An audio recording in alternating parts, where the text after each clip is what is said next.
Welcome to December 31st. We've made it, folks. The final day of the December Dash live stream, daily live stream, and the December Dash challenge or contest or grow your agency, whatever you want to call it. Blitz. It's been called a number of different things, but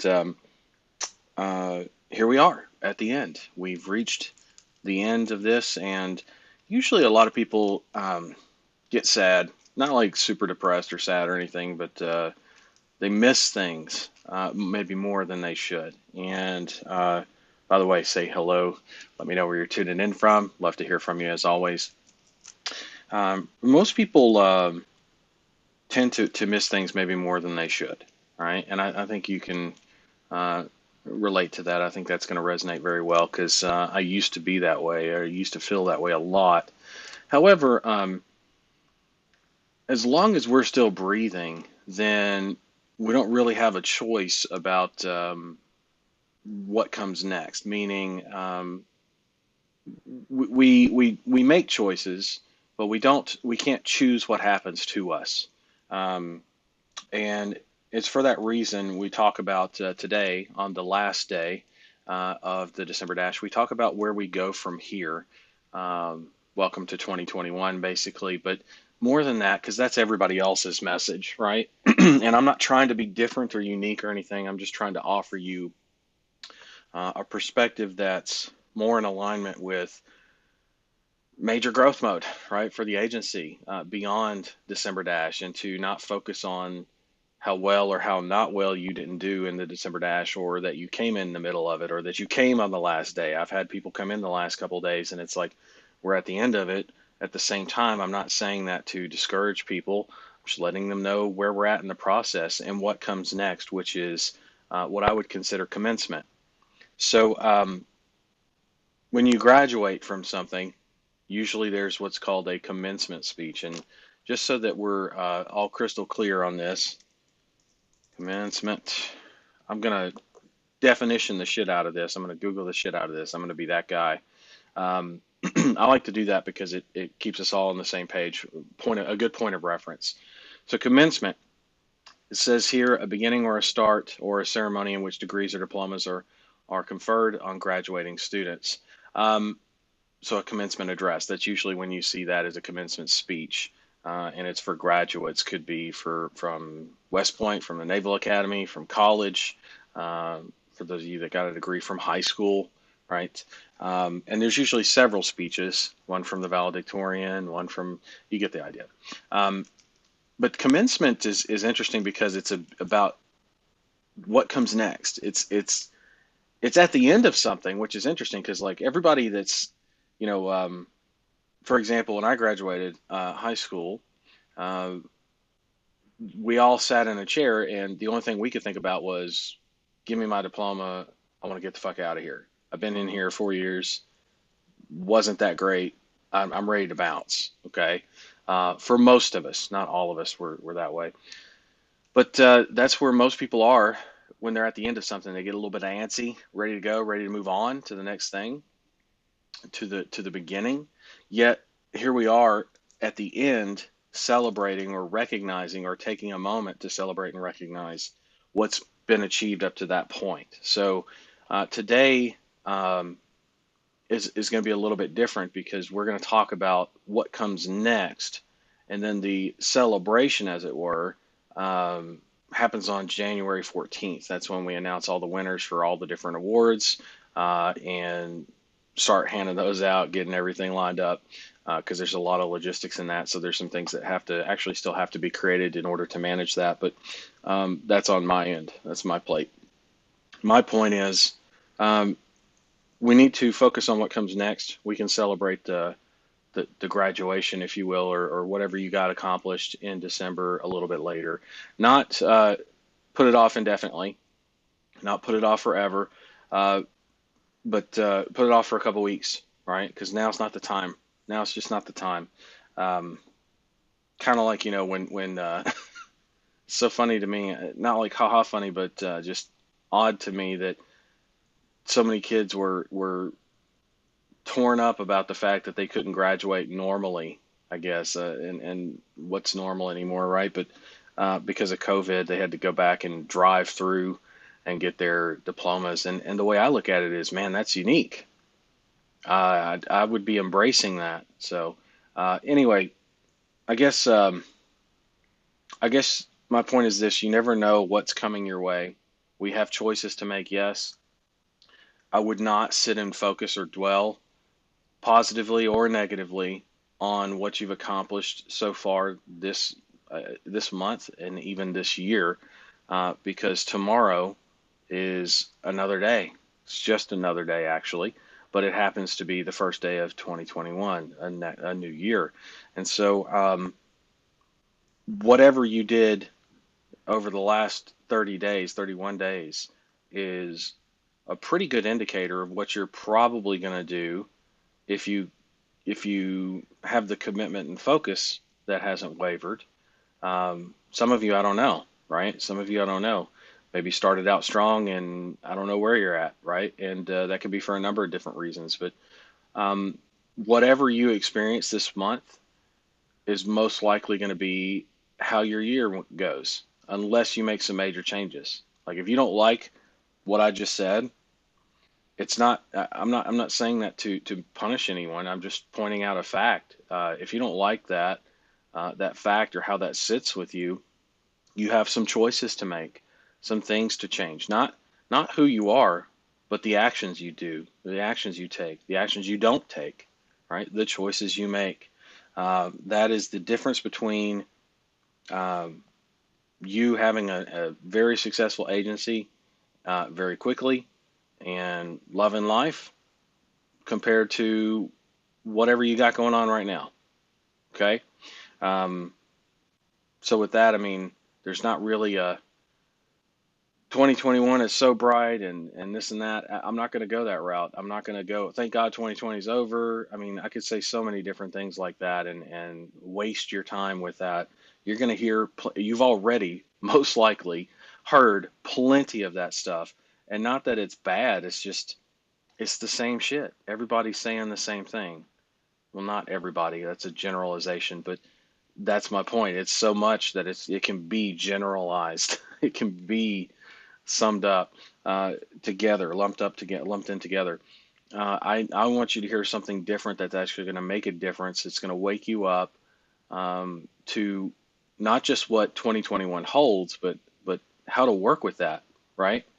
And this past 31 days is a very good indicator of what that's going to look like for you. So I will grab the link here. That's it.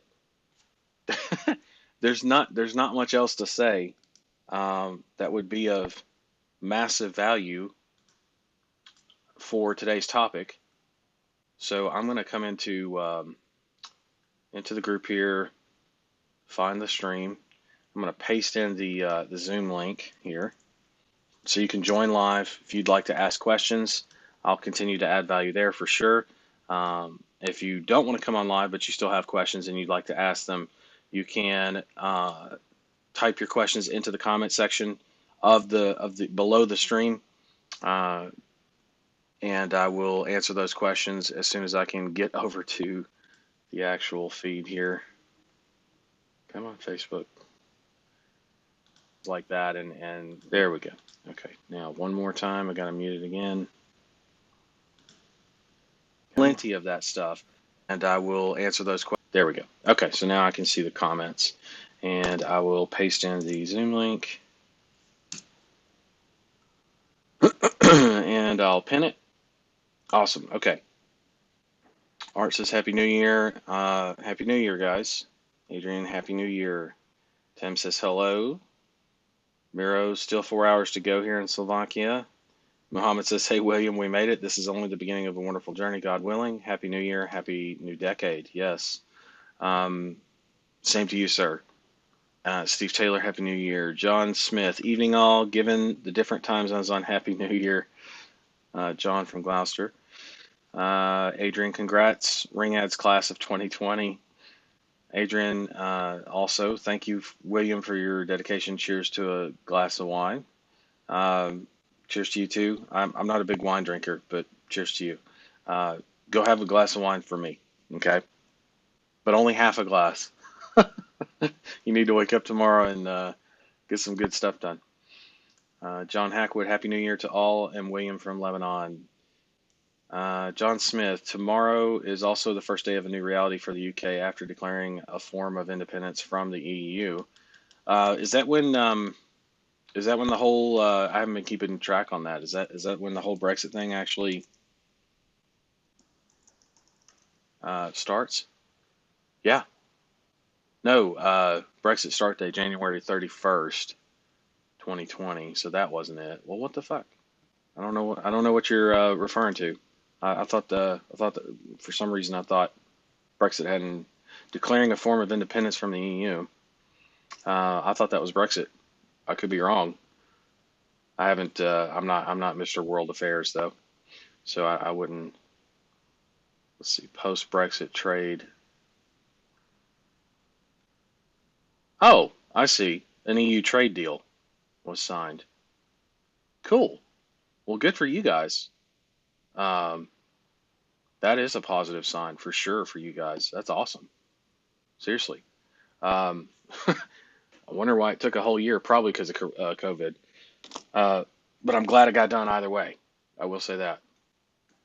It wasn't. It just took a while. It's exactly okay. Um, yeah, I didn't think that was going to happen overnight. I thought that it either had already happened or was going to happen. I just seem to remember. I didn't remember it being the first of the year. But anyway, glad to see you guys are progressing there because a lot of people doubted that and is that going to work? Is it going to fail? Blah blah, all that stuff. Anyway, glad to see that progress is being made there. Any questions? Any comments? Nobody's coming in live. Um, shit. Do you guys need any help? Are you just here to hang out? Are you just here for the good vibes? Are you are you here to see what meme I'm going to play next? Um, are you here to see? Are you taking bets on if I'm going to do my green drink today?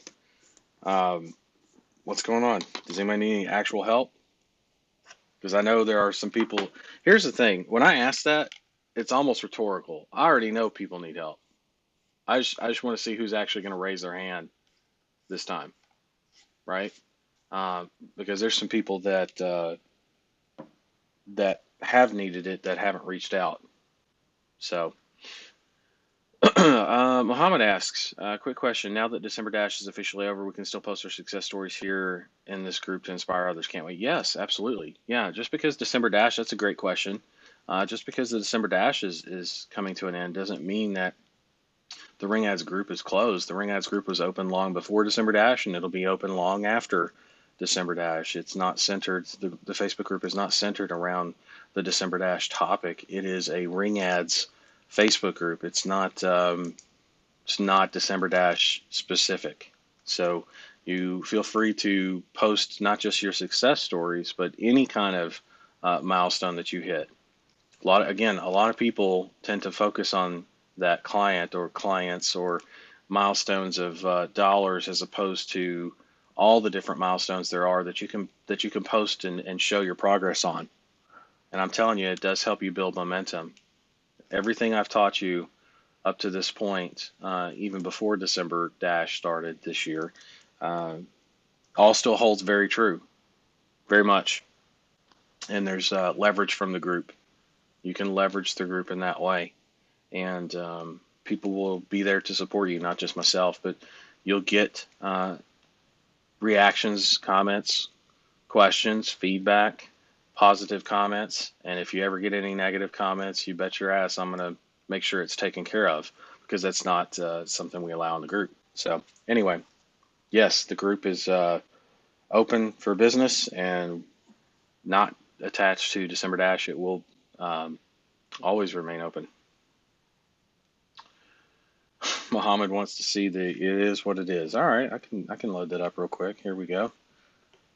It is what it is. It is what it is. Isn't that cool how I can just load that up real fast? I've got a few others too, like well, you've seen my motivational one, right? Just do it! Make your dreams come true! That's one of my favorites. Uh, you've seen a bunch of ones that are like people screaming no, right? But I've got a few of those. I've got like um, this one.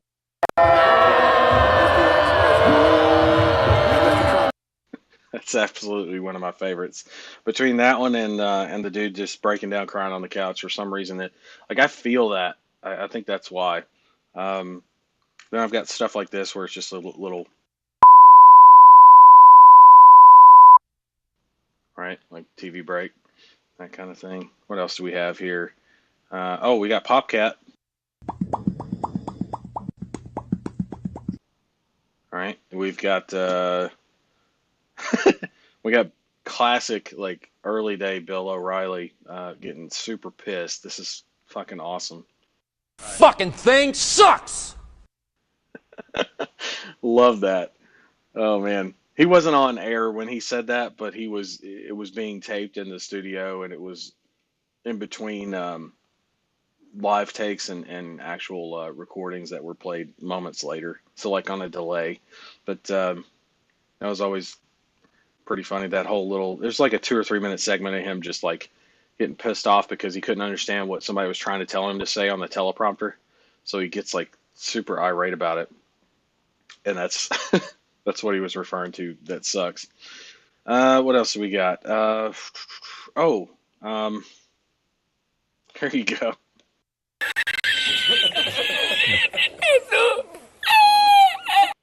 That's absolutely one of my favorites. A guy laughs with his whole heart. I love that. And that's actually a funny story that he tells in that interview, if you know where that comes from. Anyway, Mohammed says you actually thought something went wrong when I showed the beep screen, the TV screen. Isn't that cool? I always thought that was kind of cool. Oh, let's see. Adrian says, Adrian Kempton, right, says, Happy New Year for those like Art who are already in 2021 and those of us who aren't yet. May 2021 bring all you deserve. Yes, I agree. May you receive everything you deserve in 2021 and from 2020, right? Since we're at the end of 2020 and beginning of 2021, it's only fitting to mention both, right? To mention both. Because I'll tell you, while we do have dates and times for marking things like days, New Year's, time in general, um, things tend to carry over. Life tends to carry over. It doesn't really recognize that it's a new day. We do, right? Because we acknowledge time and have accepted that as a universal truth, even though time is relative. Um, it really is interesting, right? When you think about it from that perspective, we share time and we've all made agreements on what time is. And so uh, we base everything off of that. However, life tends to not really give a shit about if it's the new day or if it's a new year or not. And so definitely things that you've done, hell, even from years ago, will come up in 2021. And there will certainly be some carryover from 2020 into 2021, which is why I said how things went for you in December is a good indicator. It's not always the most accurate because if you make changes, then obviously it's not going to be accurate at all. Um, if you make improvements, rather, and it's something to take a look at. Look at your performance, your progress, your results in December of this year, and if it's not what you want, right, you're exactly where you deserve to be, right? It's not a punishment. It's just it's a fact. If you don't like where you're at, make some changes, right? Maybe start listening to me a little more, right? Make some changes, and 2021 will go completely better for you, much different for you. Um, and if you're already doing well, but you've had maybe a lull, you need to reevaluate what happened in December that worked for you and what happened that didn't work for you, and stop doing the shit that doesn't work for you, which is most likely not what I taught you to do anyway. Almost every time. Never fails. Um, in fact, knock on wood here, superstitious, right? Not really, but I always do that for some reason. I don't believe in that, but I do that, I guess, because there's wood nearby. Anyway, there's uh, there's something to be said about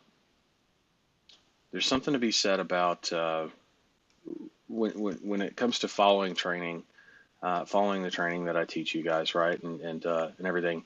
I've never yet, not once. I expect to at some point. The law of averages, the law of large numbers, will eventually show that this is correct. It's never going to be. I don't think it's going to be 100%, but it's going to be close. It'll be like in the high 90s, 98, 99%. I believe of people, whenever they're failing at this business model, it's because they're not in alignment with what I'm teaching. Because I'm never going to teach you something that doesn't work. And so you might run into the rare occurrence of something having changed since I taught it versus what you're actually applying that no longer works. Because even some of the stuff that I've taught from years ago still works today, very much so. In fact, in some cases, even better, not worse. So uh, I know for a fact that it's almost every case, and to date, every case I've ever come across is has it's been because somebody's not succeeding or doing what they need to be doing or want to be doing even. It's because they're not following that training, 100%. And that should tell you something. It should be a wake up call. If you're not where you want to be in this model yet, but you're making progress, don't worry about it. Keep making the progress. Just stay on track, right? If you are had initial success, and I can't tell you how many times I've seen this happen, initial success and then nothing, there's something or multiple things that are just not in alignment, and it's your job to figure that out or to get right with that, right? Or accept the results of whatever your life is now like, right? One of the two, totally up to you. Um, I'm sure there are many other options, but those are the two main ones that come to mind. You can get back into alignment, or you can accept what your misalignment has given you and will continue to give you, right? Not that everything you try won't work or doesn't work. I'm just simply pointing out the path that is well lit, well blazed, well laid, and smoothed out even in a lot of ways, to where you don't have to do much, but just stay on the path, right? It's pretty straightforward. Okay. Let's see. Quessy says, good evening. People running late today. No worries. Art says, I need a terms of service for Stripe dispute protection. Any chance you have one, or should I make my own / rocket lawyer it? I would say, I don't know why I said / but I just read it that way. I knew what you meant, but the terms of service, yeah. So there's a copy of terms of service for dispute protection. Um, mm, I mean, yeah, you can rocket lawyer it. That's not a bad plan. You're going to want to add to it though. It's a little bit generic. There's nothing wrong with the generic. I mean, there's a lot of legalese there for sure that covers you, but there's only so many bases it covers because it's not specific to our business. Um, Dispute protection would be, and the reason I don't have, and I'm not going to have copies of that for you ever, is because everybody has their own choices to make when it comes to that. So in other words, what you choose to do are for disputes may be different than what I choose to do. What I can tell you though, uh, as opposed to uh, like a terms of service, I actually have a set of policy slash / um, support documentation on how I handle uh, refunds and chargebacks and things like that. And you can find that. I will get you a link to that actually. Um, One second while I do that. And so that way it'll give you, in other words, it'll give you a very good, strong handle on how I choose to handle things. And I'll even cover it on air for you live for actually everybody so that you know why I do what I do and how it's strictly business. As soon as I find that, there we go. Okay. And then I need to go, oh, let's see, knowledge base. billing. There it is. URL, copy, and come back to, I'm going to come back to your comment, Art, and I'm going to reply to that specifically so that you can see this. And then I'm going to cover it, if that's okay. I'm sure you won't mind. So when it, and this is how I handle everything, no matter what I'm selling, pretty much, right? So this is it's not blanket. It could be considered that, but I do make it specific, but there's not much to make specific except for um, just what somebody is purchasing, right? That's the only thing that really changes from this. So it could be considered blanket, even though it's not really. It's just how I choose to do business. It's my policy. That's what I'd rather call it, which it is a policy. So if you look at that link I just gave you, Art, you'll see um, refunds. Like I have it listed where I very clearly lay out what I do for refunds, or what we do for refunds, rather, what we do for cancellations of accounts or of service, right? What we do about chargebacks, and then what we do about double charges. Because sometimes if double charge happens or a double charge happens, maybe somebody accidentally hit the button twice. Shit happens, right? Mistakes happen like that as well, not just disputes. So I make sure to make sure I make sure to make sure I make sure that they know, whoever it is that's purchasing from me, that if there is a double charge, I got you. And you're not going to be penalized at all. If anything, you're going to be taken care of. Okay? Like I got you. However, before that, I make sure that they fully know what refunds mean. So here's the deal. Um, I tell you straight up actually, you know what? Let me pull this up in the on my screen here. I think that'll make more sense for everybody so that they can see what I'm saying. Oh, okay. Knowledge base needs a lot of work, but we're getting there. So if you look at your screen on Facebook here, you'll see um, at the very top I say refunds, cancellations, chargebacks, and double charges. And then in order to minimize risk, fraud, and abuse, which is true, right? It minimizes our risk, our fraud, and our abuse. Now, if we're minimizing our risk and our fraud and our abuse, does that enable us to better serve you? If we're not having to worry about this kind of stuff all the time, risk, fraud, and abuse. Yes, absolutely, we can serve you better. So we have a set of processes for each scenario. So please read the following carefully. Like I just laid out in plain English. Here it is. Like if you refund or request a refund, even uh, via support, for example, it'll get processed immediately, right? And all your access to whatever product or service you're refunding will be revoked immediately, right? That kind of goes without saying. This is because Stripe takes 5 to 10 business days. They send out an automated message with that anyway. I make sure that they know that that's their timeline, not ours. I don't call Stripe out or anything. I just make sure that they know that the third party merchant processing is has a timeline there. And in order to protect our company from risk, fraud, and abuse, here's where it gets really interesting. So this right here is where most people didn't take into account when they're asking for a refund because they're not used to this. Okay, and I do this for a very specific set of reasons. I'll cover them in a minute after I read this. So it says after a refund has been confirmed, approved, and processed, you will no longer in bold here, bold font, you will no longer be eligible to purchase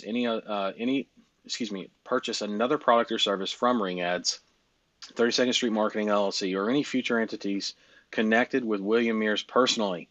Meaning anything I ever sell, ever, ever, ever, forever, ever, forever, ever, you're no longer going to be eligible for that. And I say that this is a final decision and irrevocable. Yes, didn't know that. I bet you didn't know that I knew that word, but I do, and I know how to use it. And I use it where it needs to be used. And I say, please be absolutely sure that you want a refund. We have a zero tolerance policy for the chargeback cowboys. This is me just having a little bit of fun. Um, I call people that do chargebacks, chargeback cowboys, needless chargebacks, let's say, of the world. And like we always say, we only want to do business with those that want to make a difference, not a refund. Okay? That's true. We do say that. I do say that. How many times have you heard me say, I want to help you succeed in the business, right? I want to help you make a difference because I know if you succeed in the business, what can you do with that? You can make a difference, right? So definitely, uh, cancellations are different though. So you can cancel a subscription and and not request a refund. And guess what? Cancellations processed and granted processed immediately. In fact, a lot of it's automated if you just do it through the upgrades tab, right? And access, of course, is going to be revoked immediately. But then after a cancellation has been processed and has been granted, you will still be eligible in all bold, right? Bold font. You will still be eligible to purchase another product service from Ringaz, any future entities, blah, blah, blah, right? Chargebacks. Woo! This is where it gets a little rough. Because it's a chargeback.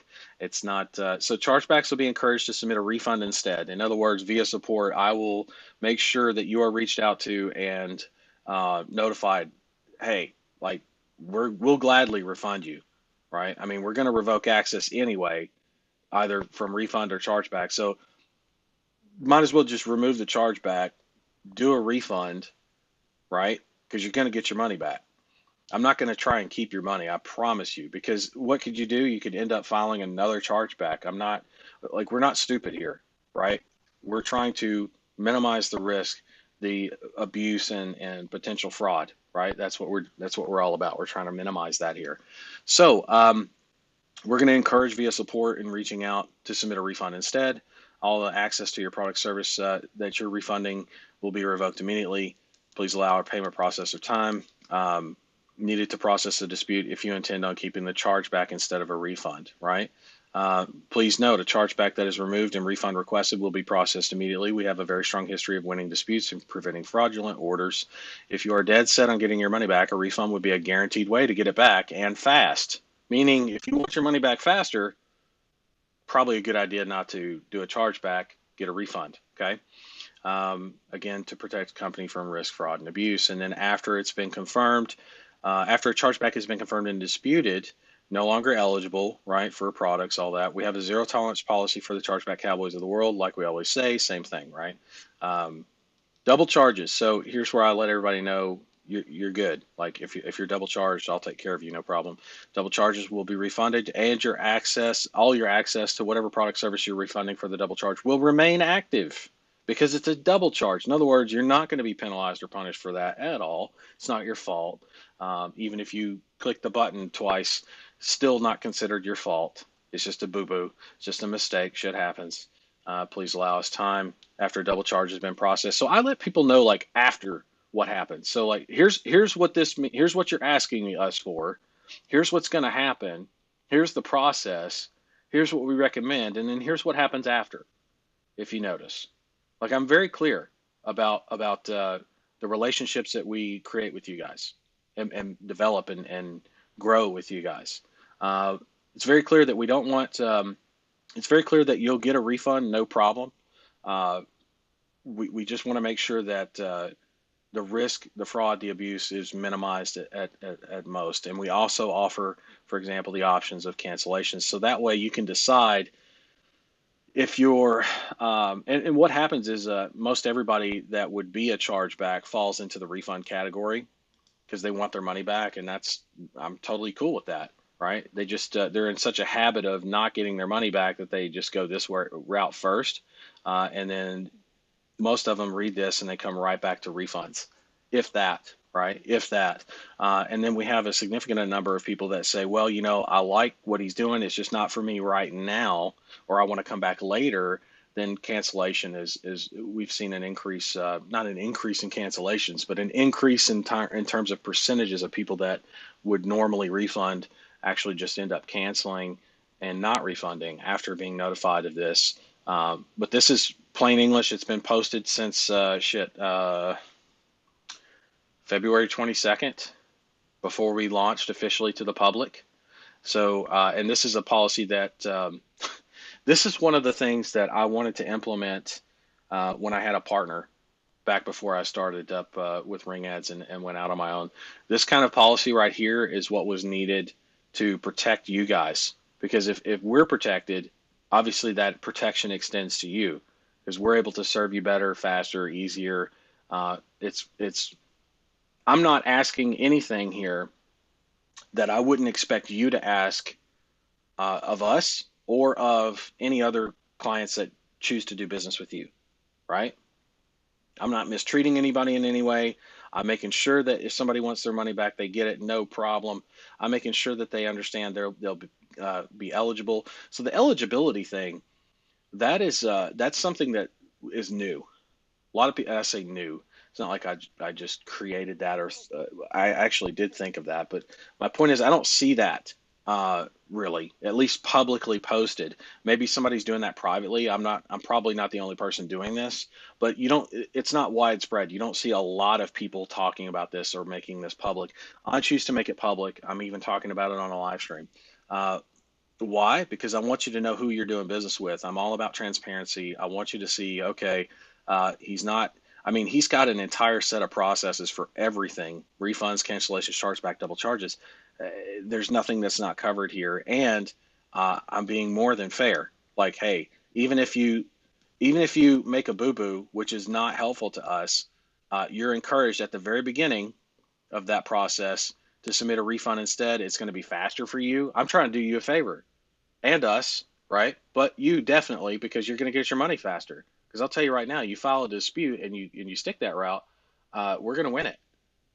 You know why?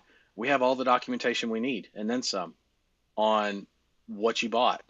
Okay, so it's one of those things where we're not threatening you at all. Actually, we're encouraging you to get a refund because you're going to get your money back faster. You're not going to have to worry about whether you win or lose a dispute. It's not going to drag out forever, which usually takes weeks, sometimes a couple of months to make that thing happen. That sucks, right? Especially in today's world, today's climate. If you need a refund, you need a refund now. That's cool. Get a refund, right? Not a chargeback. For cancellations, again, that option's open for people that know that they want to come back or still remain eligible for all the other good stuff that I produce, right? Double charges again. So it's very clear language, and I do that on purpose, right? I want people to know um, what they're getting into, right? What they're getting into. I think that's super important. Cool. All right. Let me come back to the questions here. Let's see. Art says John and Muhammad had questions before mine that seemed skipped. Okay. I don't know how I missed a question. Oh, here we go. I did miss them. That's weird. I think it's the scrolling that just kind of got missed somehow. I see John. So John Hackwood, William, need help on subdomains. I know what they are and how to create them. Why are subdomains needed on the ads landing page site and ring ads? And is a subdomain needed for every new client? Um, need help on subdomains. I know what they are, how to create them. Why are subdomains needed on the ads landing page site? Subdomains are not needed. Uh, Subdomains are not needed on an ad site, right? Subdomains is the prefix before the domain, right? If you understand that, good. Uh, I've never taught you to do subdomains on an ad site. Okay. Now folders on the other side of a domain, yes, and that's for segmentation because you're going to need different pages for a client that's in San Diego versus a client that's in Houston. You're going to have different phone numbers. You're going to need different pages, hence folders, and that's the suffix. That's the after the domain, after the .com / right, folder, whatever that folder is. That's the suffix uh, part, right? Not subdomain, right? So you don't need a subdomain for the ads website. Now for ring ads, you don't have to have this either, but there's an option to which does have a subdomain created automatically for you. Well, once you punch in your whatever you want that to be, and that's for your company branding. That's just for white label purposes. If you're talking about ring ads, the software, not an ads website, two totally different things. It sounds like you're kind of mixing the question here in a couple of different ways. I just want you to understand that. And you do not need a new subdomain uh, on ring ads for every new client. It's for all your clients under that company, right? If you have 3 agencies, you probably want 3 subdomains and 3 ring ads accounts. because you have three agencies, right? They need to be separated, segmented. Um, I don't think you have three agencies. I'm just saying that that would be the example. And then for the ads website, you don't do subdomains. We don't do subdomains. I don't teach you to do subdomains. So um, hopefully that helps clear that up. Muhammad, the mentorship program would be open for us to join at any time. Would it? Yes, it's still open. It's not in danger of being closed or anything, or I'm not going to put any kind of like, oh, it's it's the mentorship's going away. No, it's not. It's not going to happen. However, the pricing will rise on it, and I know that that's going to happen in 2021, and I think it's going to be happening in the early part of 2021. I'm not going to give you any kind of false scarcity and say it's going to happen in January. It's possible, and every month that goes that comes and goes in 2021, it becomes more and more or higher and higher likelihood of that happening, right? And when the price goes up, it's probably going to double. Yeah. The good news is when you decide or when you're able to, after you acquire clients and get into the mentorship, whatever price you're in at, you're grandfathered in at as long as you stay, right? Now, if you come in and then you leave and then you come back, and the price has changed, the price has changed. It's not to punish anyone. It's just because that's how we choose to do the business. Keeps things simple, manages your expectations, manages it. We don't want people that in the mentorship that are not going to intend to stay, right? We want people that are going to stay long term because they're going to continue building the business. They need access to me, to the things that I teach, the advanced stuff that I teach. You need access to that. Okay, cool. Well, you need to be at a level in your business, um, preferably in the agency, where you can afford that without thinking about it so hard, right?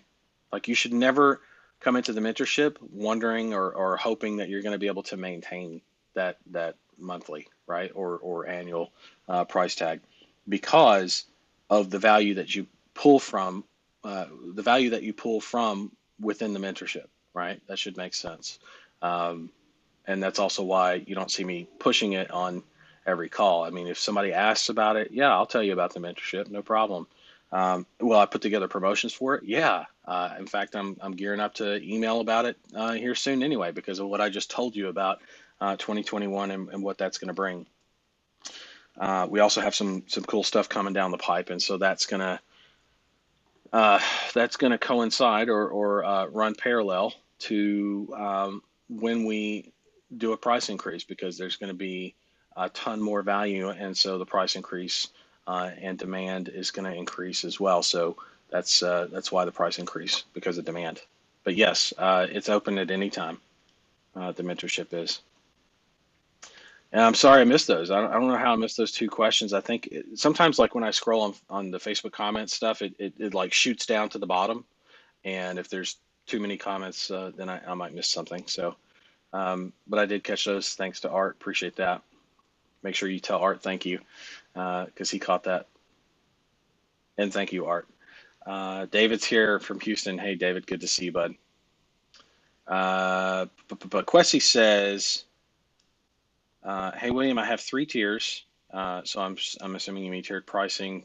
Tier one at $300, tier two at $600, and tier three is a combo of one and two at $900. Is it a good practice to offer a discount of say $100 and make it $800 to entice clients to take me up on tier three, or stick to the 900? Stick to the 900, right? If somebody wants both types of tiers or both tiers and those types of phone calls, they're going to pay you at that price point, no problem, right? Discounts are usually, first off, I don't like competing on price, folks. I never have, never will. What I will say to you is, instead of competing on price, right, separate yourself from the pack by differentiation, meaning make your offer unique, make it better, okay, and significantly better, like night and day better. Like it's a no question, it's a no brainer. Your offer is going to be better than every time, right? When you do that, you don't have to. You no longer have to compete on price, and when you no longer have to compete on price, you actually don't have any competition, do you? If you think about it, what do competitors do? They try to beat each other out, right? Well, if you stand alone and no one can compete with you, then you have no competitors. That's why I always make jokes about like other people in the pay per call industry is like we don't really have any competitors. We're standalone, and we're every day we're even more so that way as ring ads. So operate your business that way, and you'll see things drastically shift in your mindset about offering discounts. Now, can you offer discounts from time to time? Yes. What are good situations for that? Things like uh, bulk, not well, bulk discount would be like um, it's not exactly like going shopping at Costco or Sam's Club, but close, right? You're still going to have really, really good quality of calls, the same quality of calls actually, and you're going to give them a volume discount, right? Just because they bought so many at one time, you're able to do that, but it's going to be 5%, 10%. Anything more than that, you're showing your clients that they can cut deeper into you, right? And especially on like a national level where those guys can afford to do that, especially year end. On top of that, when they've got that leftover budget, surplus budget that they need to spend and all that before December 31st ends, um, you're going to see a lot of purchasing power that you didn't expect, even from smaller companies, because they understand this end of the year thing. Um, that said, I'm actually I really hope some of you have acquired clients over the last few days. I mean, today is New Year's Eve. We're kind of at the tail end of reaching out to people.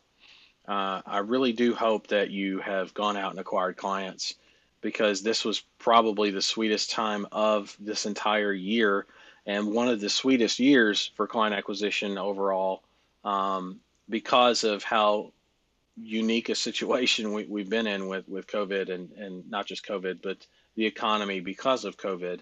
Um, Man, it didn't get much better than that than this year for that kind of activity. Um, so hopefully you took advantage of that. And if you didn't, well, I mean, tomorrow's January 1st, right? Go after it for next year, right? But start evaluating why you missed shit this year, right? Because if you missed it this year, you're probably going to miss it next year, or you're going to miss something a lot like it opportunity wise next year. And I don't want that to happen to you. I do not want that to happen to you. Let's see. Um, what do we got here? I won't compete on price since we have something unique to offer these clients. Thanks. Yeah, and you can always improve it. You can always improve your offering to your clients, right? You're already unique, absolutely. Make it even more so, right? There's a difference between standalone, right? No competition, and then standing alone up on a mountain, like way off in the distance. Nobody can touch you. You know what I mean? Versus just standing alone. Somebody might be standing nearby, right? But you're still standing alone. Hopefully that makes sense. Sounds kind of funny, but okay. Um, Not seeing anything else. Any other questions? Otherwise, we'll make it a last call. I don't have to, I guess, but see, that's me not wanting to let go. It's the last live stream of December 2020. You know, I will say this: good job to everybody for participating. If you if you don't feel like it was a good job, well, then you know what the work is that you need to do, right? You've got that evaluation that needs to happen. Sam is asking, would you recommend jumping on the phone to make sales calls on New Year's Day? No, I would not. No, I would not. Today, right? Up until an hour or two from now, West Coast time anyway. Yes. Tomorrow, no. Oh, taking attendance last day. Yes. Thank you, Adrian. I knew I missed something. I was like, damn, thought I missed something. Thank you for that.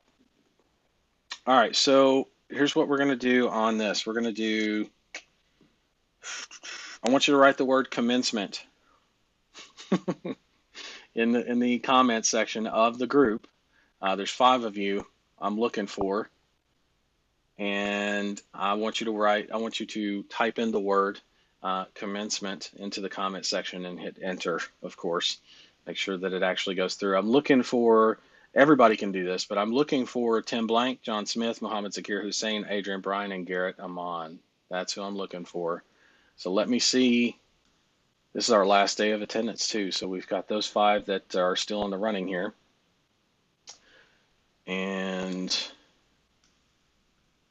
I want to see if they're here. Let's see. We've got John Smith, Muhammad, Adrian,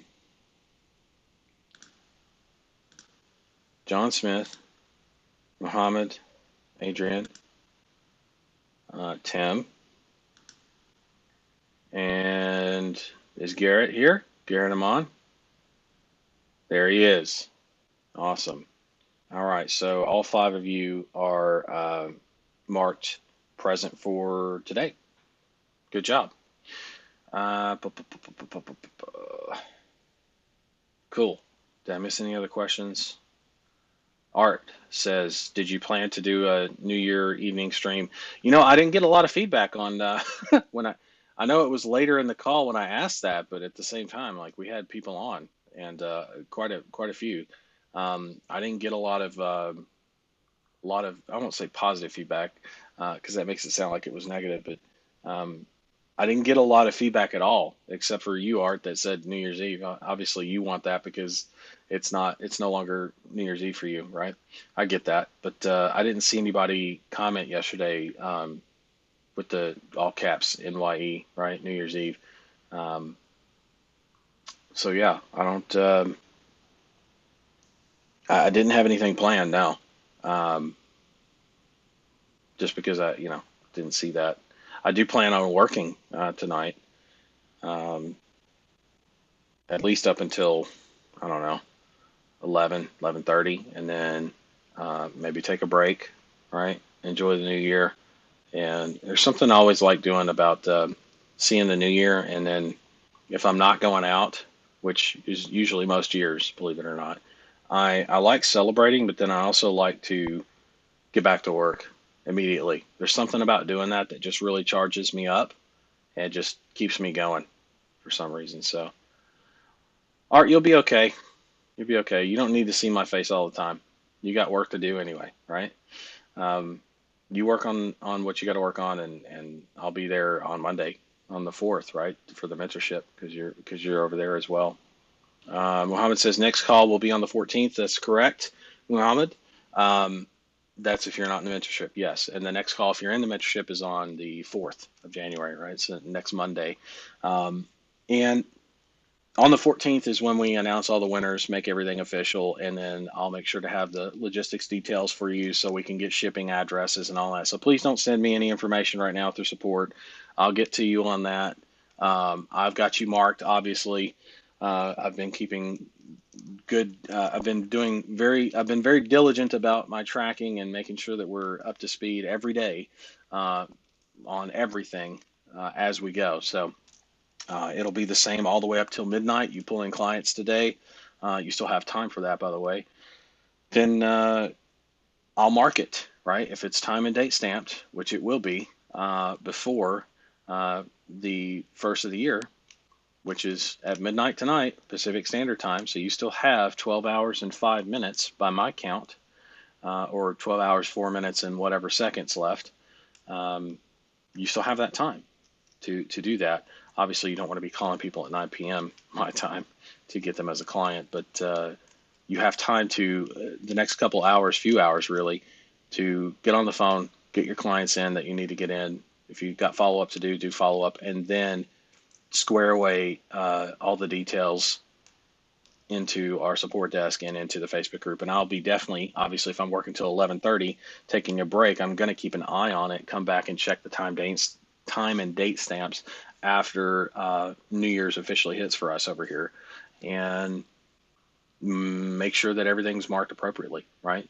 We will make the announcements official on January 14th, and then from there we'll lay out the details of what comes next for getting your cool stuff and getting the money and whatever it is that you want or were awarded, right? John Smith, am I correct in thinking we are okay to use your refund, et cetera, policy doc, or was that just for example purposes? Yeah, John, you can use it. It's not like I mean, you could swipe anything really. There's no trademark on that, right? Uh, I I show that for a few reasons. Obviously, transparency is one of them, uh, which I'm very big on. But Art asked a question about if I had any documentation on how to handle refunds, disputes, and shit like that.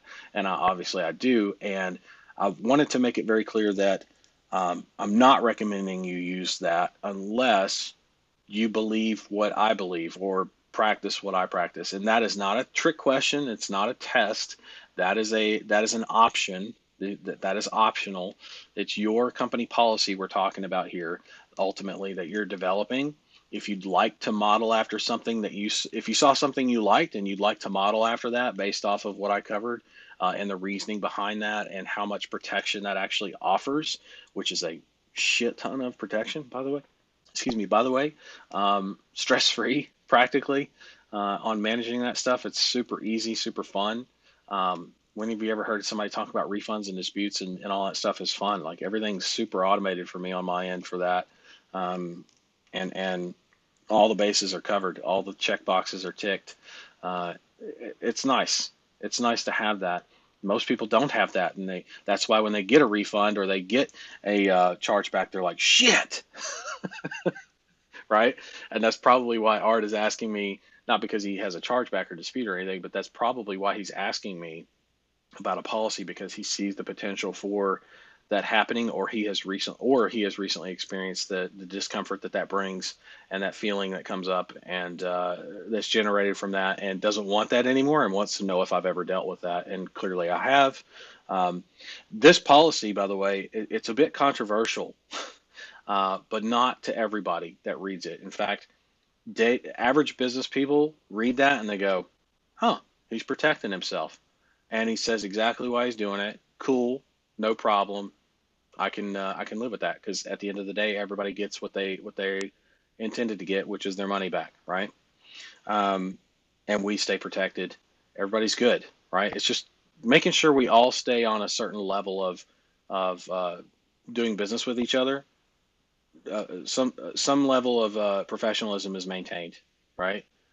Because you can name call me all you want, right? And ask for a refund, and I can still at least meet you on the level of the refund, right?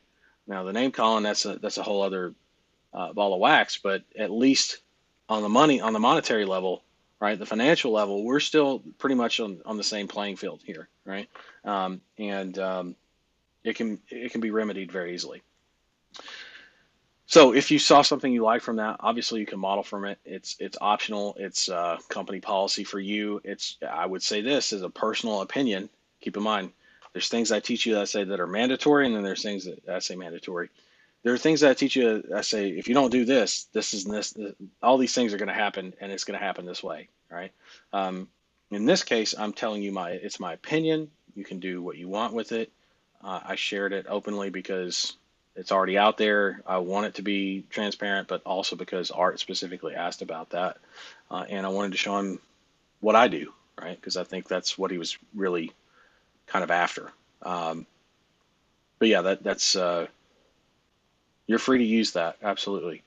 And again, it is controversial, not just um, the people that are like serial refunders, serial chargeback guys and gals, but it does discourage them, right? So I see that in the numbers, but I also see on the flip side of that how much time is saved. I've already automated all that stuff anyway, so I'm already saving a ton of time. But how much time is saved on uh, in costs on dealing with refunds and dealing with unhappy people for some reason, right? Because everybody's going to have those, no matter how good your stuff is. Sorry, there's always going to be people that, in fact, the bigger you get, the more of a hate club you have dedicated to you. I promise.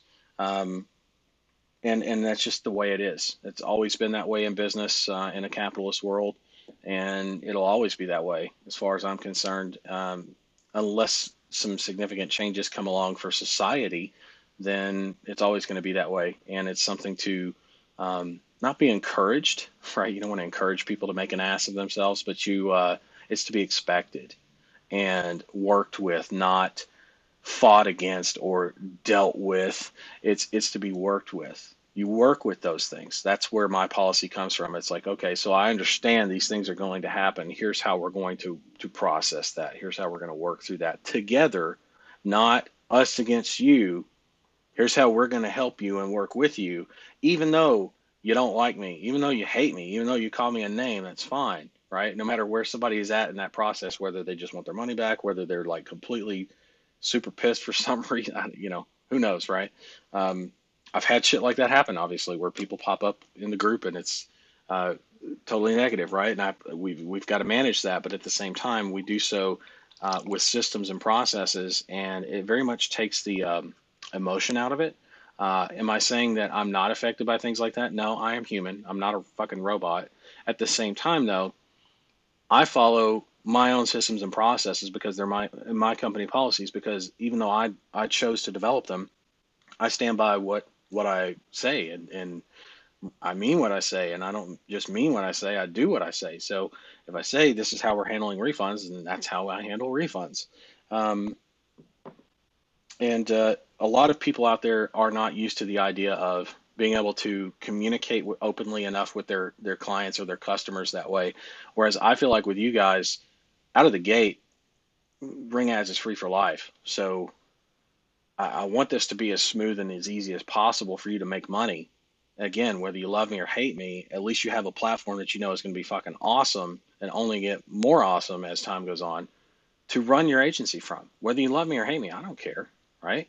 You don't ever have to see my face. You can use Ring Ads and never have to see my face ever again. You might have to hear my voice in some of the training videos, right? But outside of that, you're not really going to have to deal with me, right? And still be able to use Ring Ads in full. Um, if you're if you're wanting to build the agency and scale it the way I teach, well then yeah, there's going to be some interactions, but you still don't even have to like me to accomplish what you want to accomplish in almost every case. And at some point, you can no longer talk to me because you'll be at a level where you're comfortable, you're happy, the growth and all that. You still don't have to talk to me at that point. I'm okay with that. I am. I am. Um, but it's interesting to me how a lot of other people that I say vendors, product creators, coaches, teachers, anybody that's got any kind of digital information out there, how they handle refunds. And I've seen so many different uh, people that again, vendors, producers, digital information, product creators. I've seen so many of those guys and gals and how they handle their refunds and processing. And while the better ones do have it listed out in plain English, it feels very cold. Not It's not intentional, but it's very clear to me that they don't enjoy dealing with those kinds of things. And it's not like I'm like, oh yay, a refund, right? It doesn't happen that often, first off. But secondly, when it does happen, um, I'm not jumping up and down and skipping around. Um, I am, but I'm also not like I'm not super upset or super pissed or anything like that. I handle it as if it were somebody needs help on something. And that's exactly how I treated it in the language, which is, hey, we're here to help, and we're even here to help you leave us if that's what you really want, right? We're not going to trip you up 5, 6, 7 times or some shit, ask you a ton of questions. Occasionally, I do ask questions. I mean, it says no refund or refunds, no questions asked, rather. Refunds, no questions asked. But usually I ask the question after I've come back and confirmed the refund. So it's like, refund, I just want to make sure before I process this refund, is my response, that you've read this, you understand what means. Please let me know if the refund is still the way you want to go or if you're looking for just cancellation. And then I wait. And then if they say, yep, refund, that's not a question, right? That's just confirming that they want the refund. Cool, confirmation. So I process the refund and then I say, by the way, at the after refund confirmed, you should see an automated message from Stripe, all that kind of stuff. By the way, so it's a question after, right? Your refund's already been processed. It's done. Game over, right? You're happy. Now I just want some information. That's all, right? But I never ask questions before because again, I want that process to not only be true to what I say it is, which is no questions asked before the refund, right? To get the refund, rather. Uh, I do ask questions, just not before the refund process, unless you're telling me, like, if you threaten a refund because you want help with something, or that's different, right? Then I'm gonna ask questions, help you out the best I can. If you're telling me refund me, then you're gonna get a confirmation, confirm, okay, here's your refund. By the way, question, right? Or one question usually. Um, but I ask different questions too, and I have a uh, not a stable, but a few set questions that I ask at the end of a relationship because I want to know. Was it something I did personally? Was it something we did as a company? Um, what was it, right? And it's noted. It's always noted, no matter what. Even if I don't like what the person said on a personal level, it is still noted, right? Um, and acknowledged even. So yeah, you don't usually see that, I guess is my point, in other people's refund processes and chargeback processes. Normally you see this very cold, detached, yeah, you've got 30 days legalese, right? And you can file it here, right?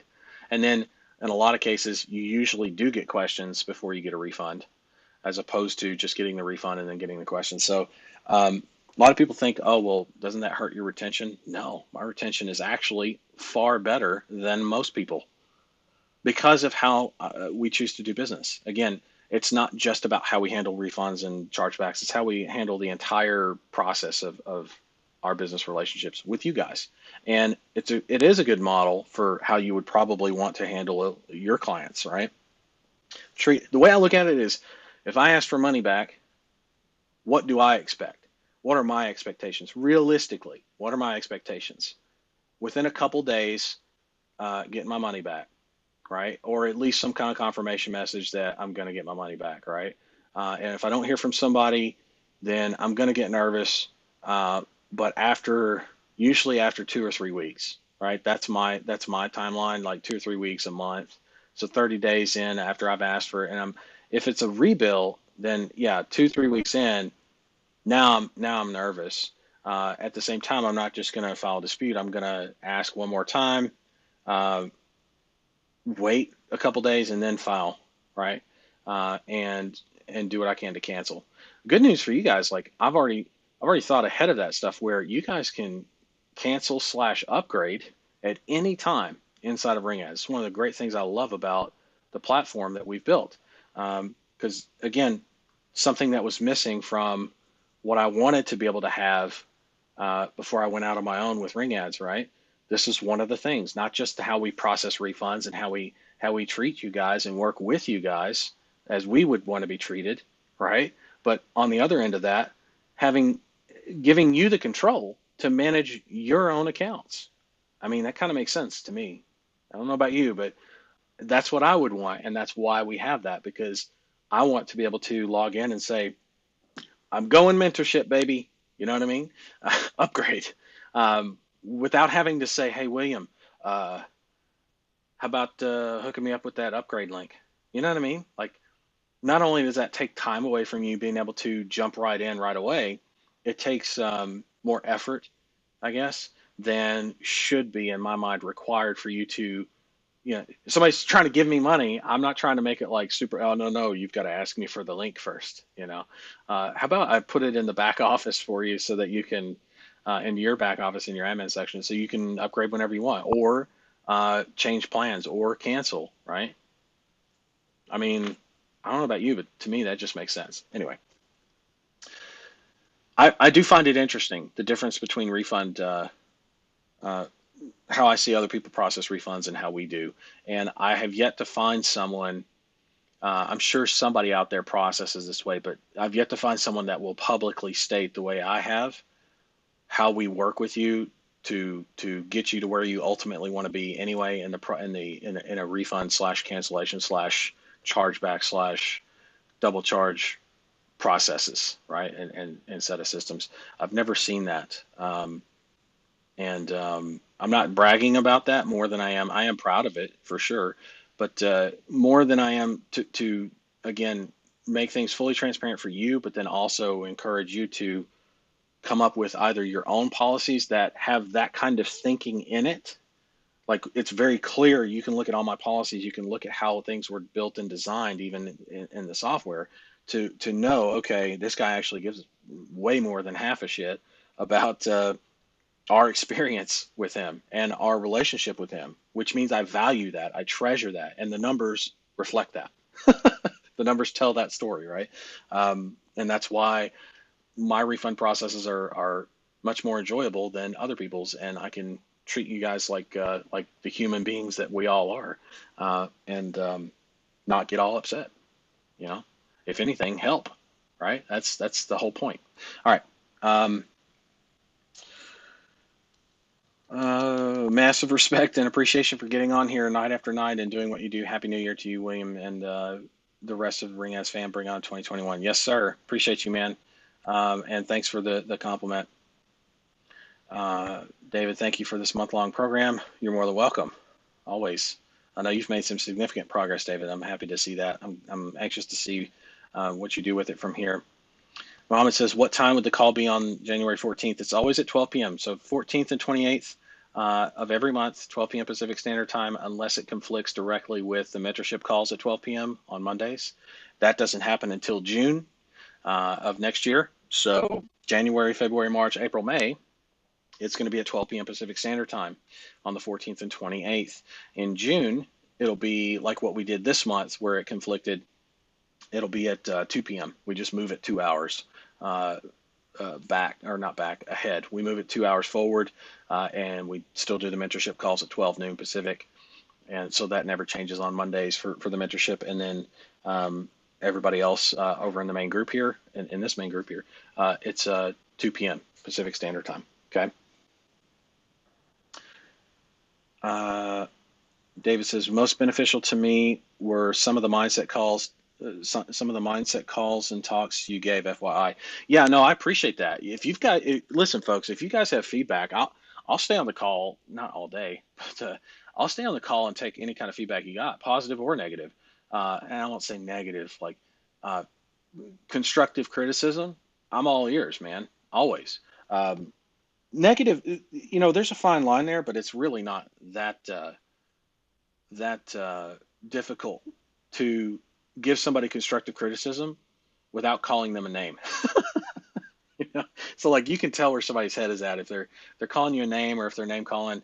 Um, like if you say things like, "Hey, where's the proof? Where's the beef?" And I show you, and I haven't showed you the beef for some reason, or you think that I haven't showed you the beef yet. Um, Say, where's the beef, right? But if you say you're a scam artist, where's the beef? You have just now name called, and I don't deal well with name calling on a personal level. Not that I'm like Marty McFly from fucking Back to the Future, where I'm like, you did you just call me he called me a chicken, you know? No, I'm not like that. I don't get goaded into things, but it does cut. So name calling does cut, does hurt. I mean, I had a partner not too long ago that said shit like drama queen, called me Mr. Cannot. Um, when you get called names like that from someone whom is supposed to be on your team, like same team, this shit hurts. Even though it's not true, it hurts. Um, for me to be called a drama queen, I mean, man, and for them to not know what drama actually is for me, right?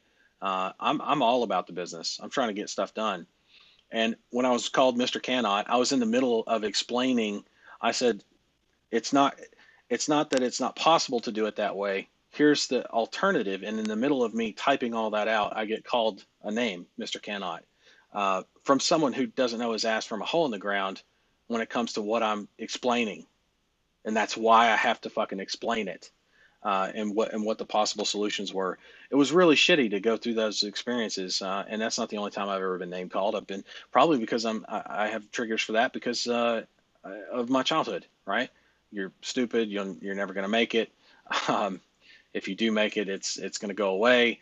Uh, all kinds of just stuff that nobody should ever have to endure, let alone one time, let alone years and years of that. However, that doesn't mean I had the worst childhood. I'm not trying to have a competition with anybody. I'm just saying that's what I went through. That's my experience. That's why my triggers are from name calling.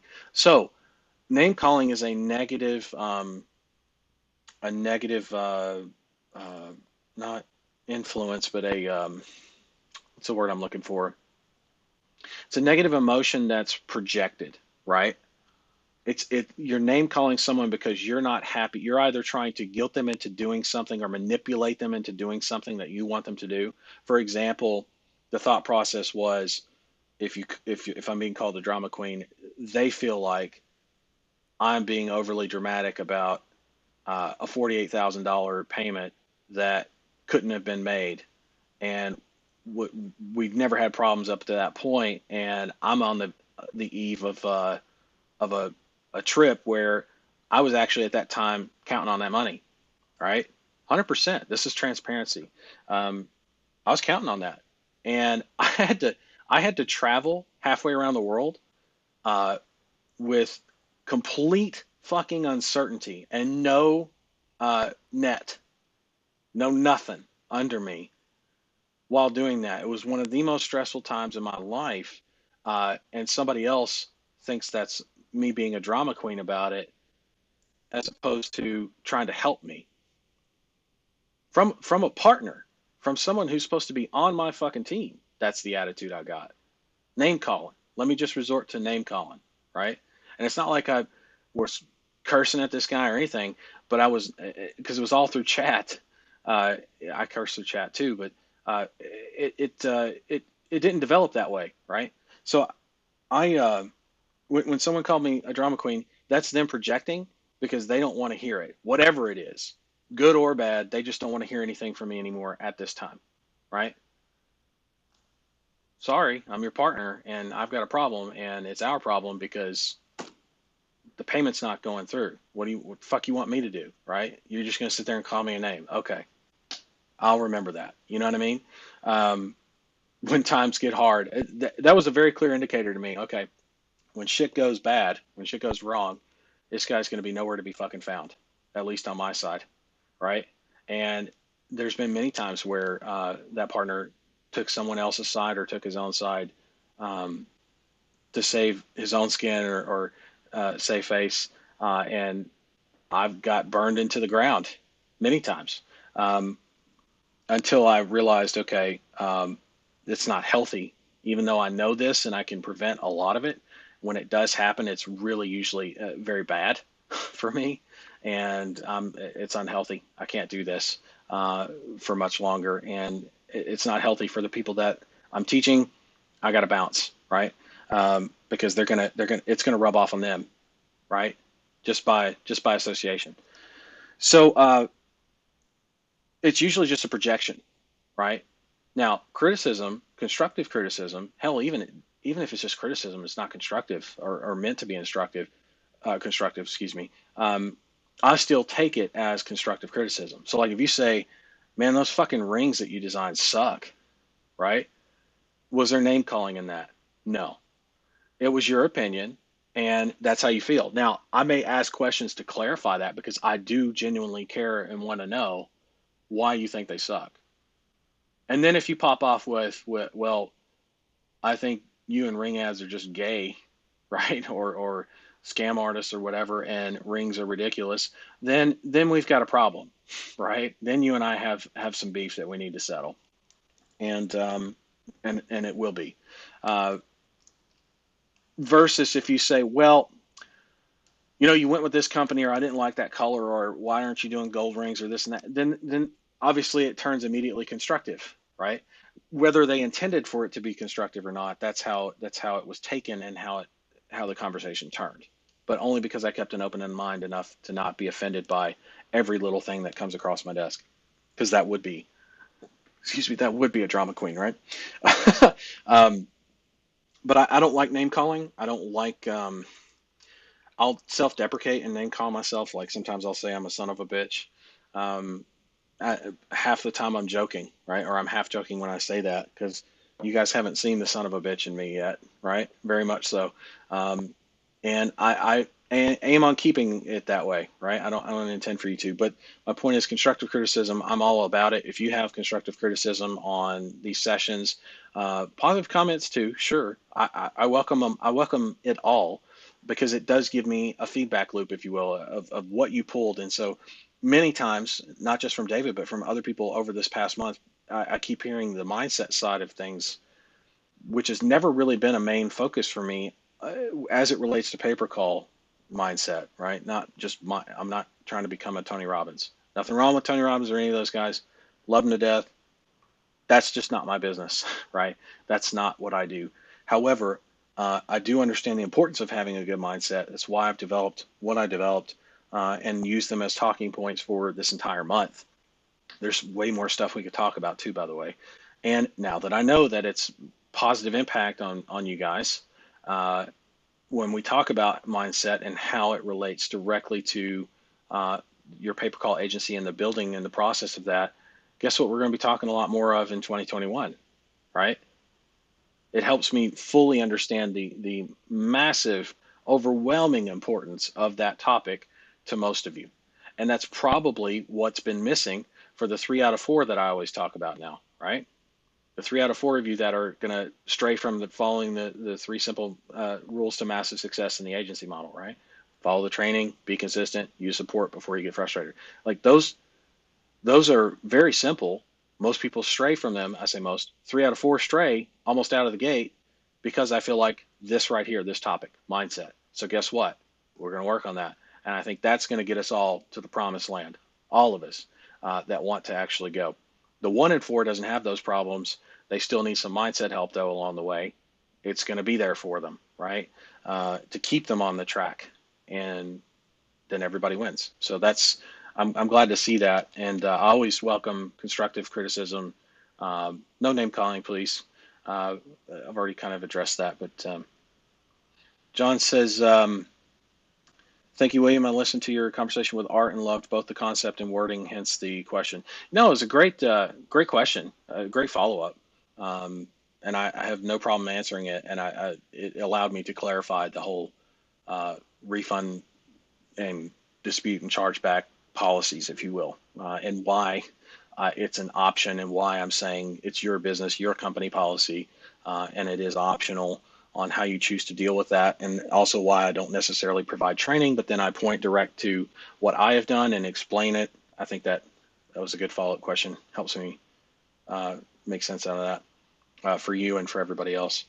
Miro says, I like you. Most of us here like you. Well, I appreciate that. Again, it seriously is not about whether you like me or not. I can't tell you how many times I've been on a call, even live stream, with people that don't like me. And it's very clear, it's very obvious who those people are. And no judgment should be cast their way, by the way, just because they don't like who I am or what I represent or how I sound. Maybe it's just how I fucking look. Could be that, right? Maybe it's because I curse. Maybe it's because no matter what I do, if I stopped cursing today completely, somebody's going to have a fucking problem with it. Guarantee somebody's going to have a problem with, well, your face looks ugly. Well, there's not much I can do about that, right? Well, you smoke hookah. Okay. Is it illegal? No. Okay. Well, your problem is, well, it's just not healthy. You're not living a healthy lifestyle. I'm like, well, I've never really, aside from my military service, never really cared to live like super healthy. It's not been high on my priority list. It's becoming more and more so higher on my priority list. I could tell you that, given the recent changes of not just with COVID, but of my life and what's going on in my life. And there are things that I miss that I want back. And outside of that, I mean, I live the life I choose to live, right? Those are all personal things, not, and whether you like me or not should have no bearing, and in my mind does have no bearing on whether you can succeed with this model or not. I'll give you a perfect example of someone you can learn from that you may not like. Give you a perfect example, especially for people that follow any kind of a basic religion. So Christianity, Muslim, if you're, well, I don't think Buddhism encourages infidelity, right? Uh, if you're Jewish, whatever religion it is you tend to follow, right? Um, Lutheran, whatever. Most of them don't encourage infidelity, right? If you're unfaithful to your wife or husband, right? Um, for those of you ladies out there, right? Because it goes both ways. It does. Um, and infidelity is usually frowned upon, very much so. Now, that said, if you wanted to become one of the best golfers in the world, who would you most likely learn from? If you had all the money in the world and time was money was no object, who would you learn from? And I'm going to scroll down on the comments, come back up in a second. Who would you rather learn how to golf from? Who's the number one name that comes to your mind? Don't be a smartass. Everybody knows who it is. Who? And I say don't be a smartass. I haven't seen any responses yet. Who would you rather learn how to play golf from if you had all the money in the world to be able to afford anybody to teach you? Who would it be?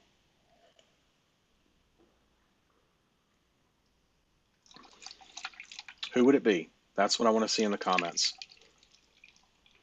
I want to make a very good point here.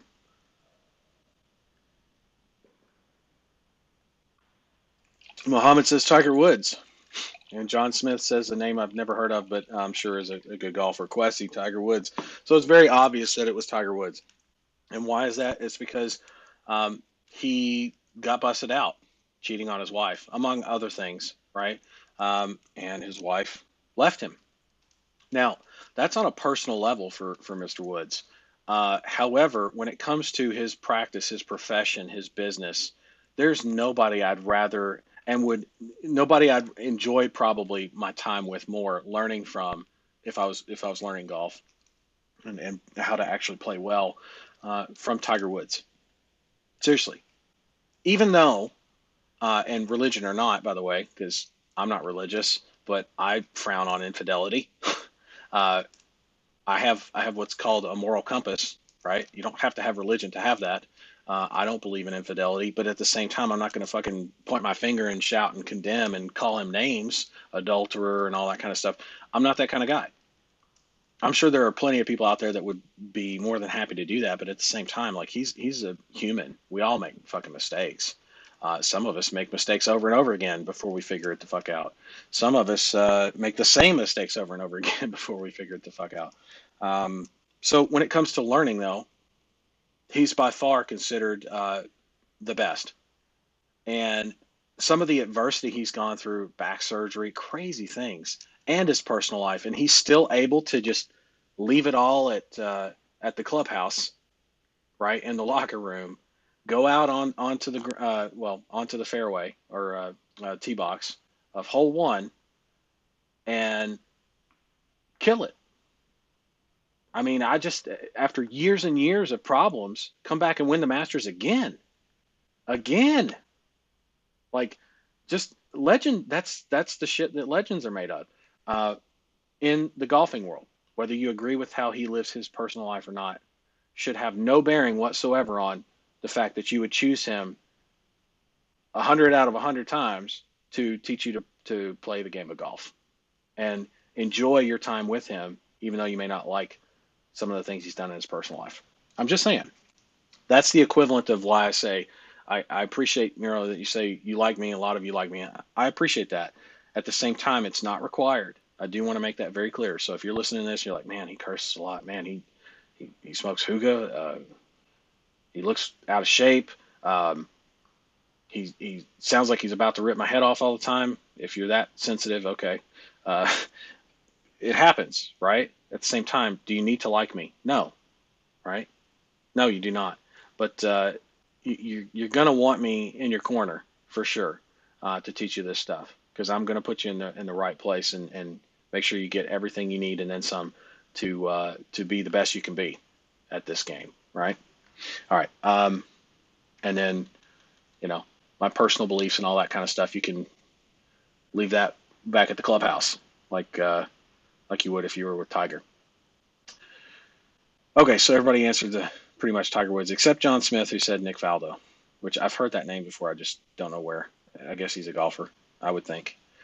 John says, "Thank you for your time. Thanks for your time and commitment to us in the Dash, William. Much appreciated by me personally. Only one sale, yes. However, this event has affected me more positively than my sales performance suggests." I would agree, and I would agree with that based on your engagement and not just the sale, right? That's why I say now you kind of see you've got a sale, right? You've got a client. Now you can see exactly why I say clients are not the end all be all milestone. It's not the first milestone either by any means, and it's not a direct and immediate reflection of what you've learned here. 100%, I agree with you on that. And you're saying I have a clear path forward, and the newly engineered campaign for my client is showing lots of promise and some live calls. Awesome, dude. That's good. Now, those results, John, will get better when you acquire more clients and get more data coming in. And the more you do that, the better all of your clients do collectively. Okay. So if you like what you're seeing now, imagine what it's like with 5 clients, 10, 20, etc. Robin says, "I feel you, brother. It must have been a difficult experience for you, to say the least. It's great that you decided to move on." Yeah, we all have our difficulties, right? We all have our things that we need to learn in life. And I took some of the best stuff out of my experience over that last partnership over the last 3 years and change that I had um, in doing what I was doing, and was able to not only apply it almost immediately and continuously here at Ring Ads, but in everything else that I do as well, including personal life. And I was able to not make boundaries, but make very clear policies on not just how I do business, but how I live my life and what I'm going to choose to be affected by and not in most cases. And things like name calling, while they do have an impact on me, they don't have near as much an impact as they used to. That's the truth. Because I have been called everything under the sun and then some. And some of it is like, you know, it's funny. It's kind of funny now. Like you see people say, "Oh, William, you're a scam artist." And I say, people, there's not a lot of them out there. I'm sure there's a couple. Um, Yet at the same, and they say you offer no proof of people succeeding.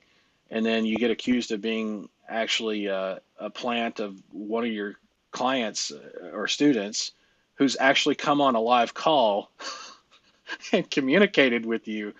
I don't know how it's possible for me to be 2 different people on a Zoom call, let alone 2 completely different faces with 2 completely whatever, man.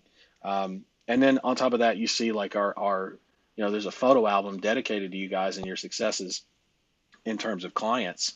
The Ring Ads Royalty Board, right? I renamed it recently, and that's not none of that. That's all you guys. It's all inside the group too. Like if you were to go and search for those posts made by those people, you would find them in the group unless they delete them, um, because they were all user generated, not and unsolicited, I might add. Uh, I'm trying to think if there's ever been a time. I'm sure there will be a time where, like with Art, for example, and Sean, and a bunch of others, if I were to approach them and say, "Hey, I want to do an interview with you and talk to you about just the results you've seen, um, lessons you've learned," which is probably something I'm going to do, Art, if you're still listening. So we'll do some kind of like not interview, but because that makes it sound like an interrogation. But I know everybody wants to hear from you and the lessons you learned, good and bad, right?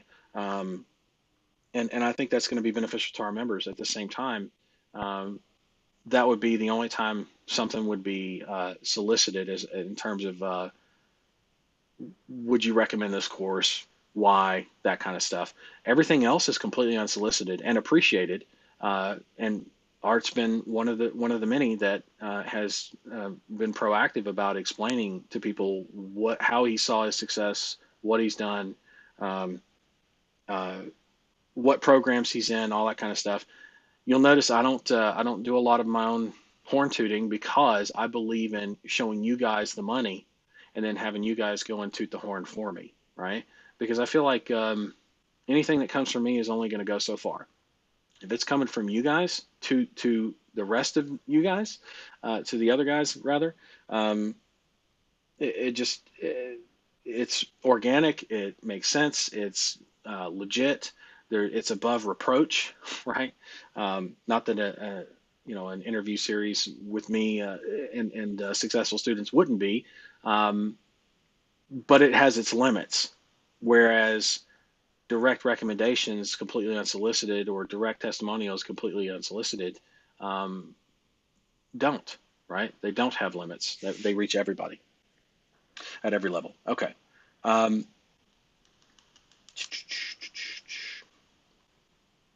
Quessy says, thank you so much for your selflessness. You teach this business model as if you are partners in our businesses. I have experienced a lot of light bulb moments with your mindset sessions, especially yesterday's session on exponential business growth. I can clearly see the unlimited possibilities, and I'm going to grab 2021 by the horns. Good. And I'm thank you for the compliments. I don't know about selflessness. I just and I do agree with you on. I'm not saying I disagree with you on that. I'm just saying I don't know. I'm not used to those kind of compliments. I appreciate it. Let me just work on accepting that. How about that? um, you do mention you teach this business model as if you're our partner in businesses. Uh, that's true. I very much teach you guys with the same mindset as if you and I had a 50-50 agreement or 60-40 or whatever. And the reason I don't have actual partnerships, aside from some of the nightmare stories and scenarios I've shared with you about partnerships from a personal experience level, is also because I'm teaching you guys, right? And so if we were to actually be partners, it doesn't make sense at all for you because you wouldn't take home anything. And if you did, it would be a salary or something. Like I wouldn't even really technically partner with you. So in order to level that out, right, and put us on the same playing field, I'll teach you how to build the agency, run it. You take 100%, and you in turn reward us at RingEds with your business on the platform, with your business through the advanced training um, and enhanced training and support as well, like through the mentorship and through the other programs that we have coming. So um, that way, it's more actually in your favor, um, but we still benefit. And I told you the two reasons why we do this, uh, why I've chosen to still do this. After that partnership breakup, I could have gone my own way and just gone dark, and continued on with what I'm doing. Right. The difference is though, uh, teaching you guys helps me stay much more sharp on what it is that we do for a living.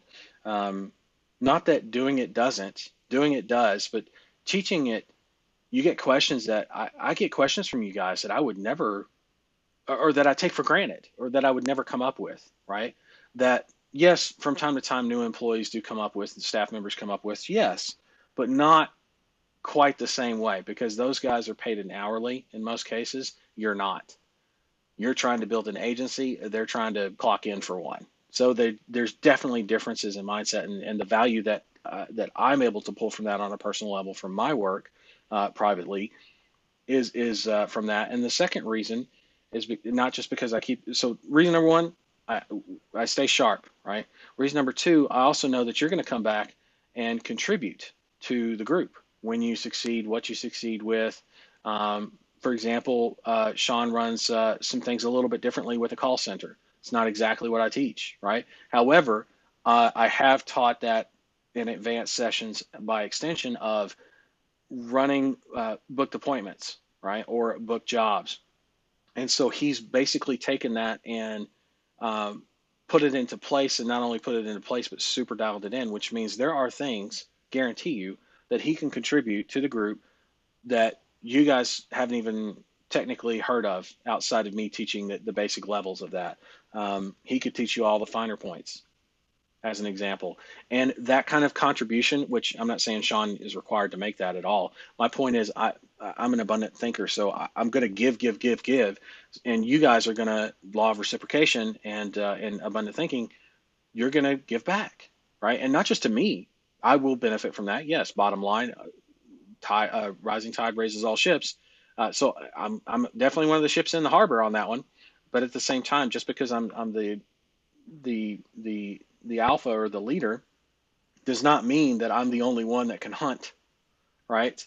Or uh, teach to hunt even. Um, there will be, I mean, if you need proof of that, the last partnership I was in when I left, one of my more successful, not my most successful student, but one of my more successful students um, took up the mantle.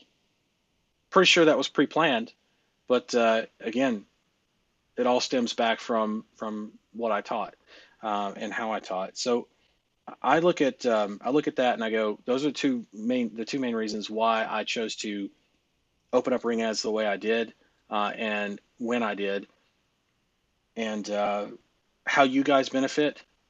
You still have like a lot of advantage, way more advantage than if you were to partner with me, right?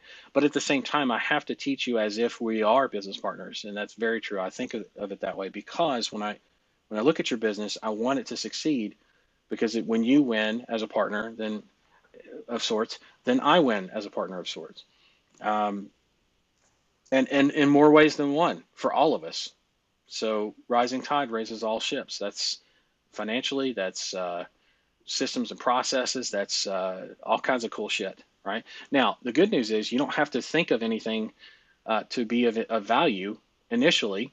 You just follow the training, right? You start with your focus on the three simple rules to master success. Follow the training, be consistent, use support before you get frustrated, right? That's it.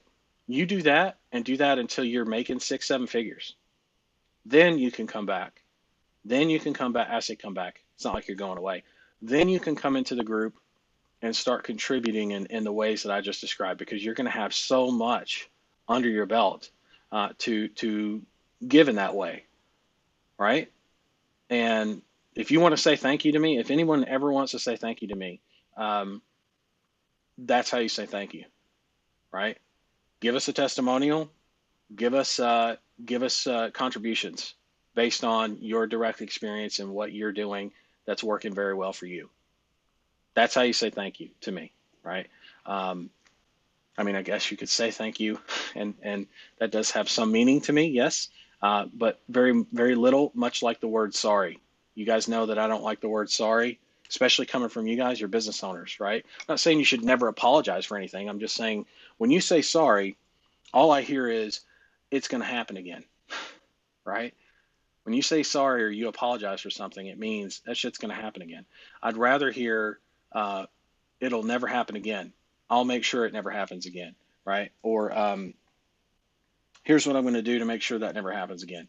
That to me is way better than an apology. I never have to. I never say to someone, say you're sorry or tell me you're sorry or that's bullshit because you didn't even apologize. I don't look for apologies. I look for actions. Where's this person's head and heart at? Are they intent on changing it because they actually feel it? Or are they just saying sorry because it's a fucking word that so many people have misused and abused to play off shit that's going to keep happening? You know what I mean? Um, so I don't like the word sorry, and that's why. Not because I don't appreciate or accept your apology. I accept your apology. The best way forward, though, is to accept your apology by what you're going to do about that problem so that it doesn't happen again. More for and that's more for you than it is for me, right? Because most times people tell me sorry, it had little or no impact on me personally whatsoever anyway. And even if it did have significant impact, I had already planned ahead of time. And if I didn't, your mistake taught me a lesson. So for example, let's say you and let's say you and I, let's say one of you and I um, want to go into business together, since we were talking about that earlier. And it's a totally different model. It's not an agency model. Let's say it's e-com or something. And I,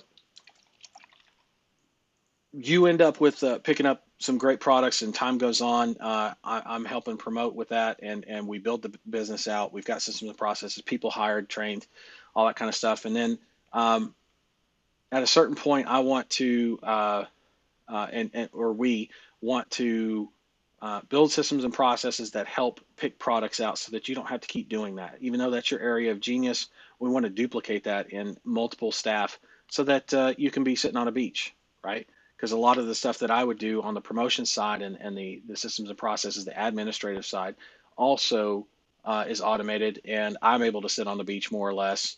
So I could actually, learning curve wise, come in and help you uh, by learning how to do what it is that you do, systemize it, process it, hire and train for it, right?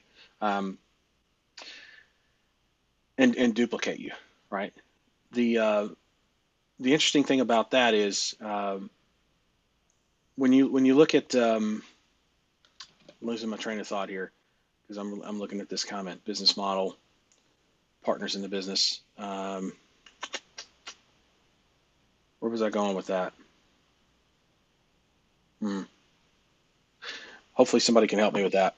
I lost my train of thought. It was really good too. That sucks. I hate when that happens. Um, I'll get it back. I will. I'll get it back because we're talking about partners in business. I'm on point with that. Go into business with you, and I'm learning your processes. Not sure where I was going with that, but I did have a direction for sure. Just don't remember what it was yet. Okay, I'll skip on and maybe come back to that, unless somebody can give me some reference. Mohammed says, I have a confession to make. Even though I've been quite attentive in each of the December Dash sessions and really digging deep into my own self to alter, expand my mindset, I haven't been able to acquire any clients in spite of my best intentions due to various reasons, such as excessive work. Oh, I, I'm sorry, Mohammed. I have to stop because I remembered what the fuck I was going to say. Jesus. Okay, so um, we, sorry, the word sorry, right? And then we were also talking about uh, the other word, which was, God, what was it? I was comparing the word sorry and apologizing uh, with something. What was that? That was what I was talking about. Not selflessness, not business partners necessarily. What was it? Selflessness. No, it wasn't selflessness. Um, Apologizing. I explained the reason why sorry, the word sorry. And then there was another word that I don't like to hear as much.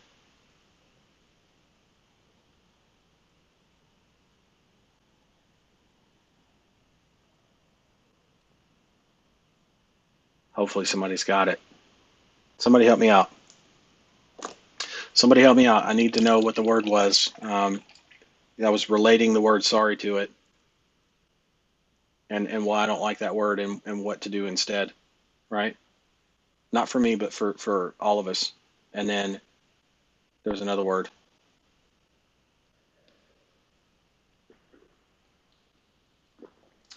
What was the word? And I'm, and I'm going to go back to, while I'm waiting on that from you guys, uh, I'm going to finish up Muhammad's statement here. I haven't been able to acquire any clients in spite of my best intentions due to various reasons, such as excessive workload during this very month. That's okay. All right. I tell you, consistency, right? That's where consistency comes in. Just be consistent, right? Put in what you can. That's all, right? However, I do want to assert that I am not looking for excuses. Good. Rather, I want to be held accountable by anyone here in this fabulous group so that I can expand and grow along with my friends here. Good. That's the right attitude. You've never had a bad attitude, though, Mohammed. I've always appreciated your input for sure.